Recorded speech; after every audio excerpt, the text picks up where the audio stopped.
के वज़ीर आला सिंध के मुशीर बाबुल खान बेऊनी जैकबाबाद से पकड़े गए असलहे से मुतालिक खुद पर इल्जामात की तरदीद करते हुए इंक्वायरी मुकम्मल होने तक इस्तीफा देने का ऐलान कर दिया। तफसील जानते हैं, डॉन न्यूज़ के नुमाइंदे खबर हुसैन हमारे साथ मौजूद है। खबर आगाह कीजिएगा।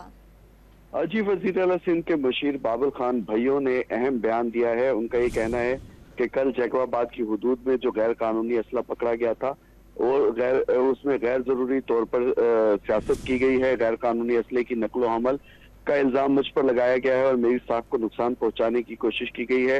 इसलिए पीपल्स पार्टी के कारकुन होने और वज़ीर आला के मुशीर होने के नाते मैं इस इल्जाम की सख्ती से तरदीद करता हूं और इस वाक़े की हर किस्म की गैर जानिबदाराना तहकीकात का मुतालबा करता हूं। मेरा इस वाक़े से किसी किस्म का कोई ताल्लुक नहीं है।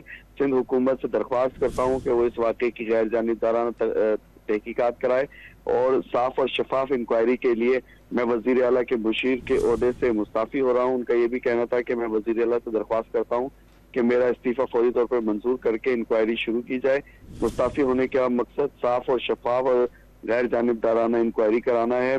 मैं वज़ीर आला से दरख्वास्त करता हूँ कि इंक्वायरी की रिपोर्ट पब्लिक की जाए। ये कहना था बाबुल खान भाइयों का। उन्होंने इस्तीफा वज़ीर आला को अरसाल कर दिया, जिसके बाद अब वज़ीर आला इसको मंजूर करते हैं या नहीं, इसका ऐलान किया जाएगा। बहुत शुक्रिया तफसीलात देने के लिए खबर हुसैन आपका।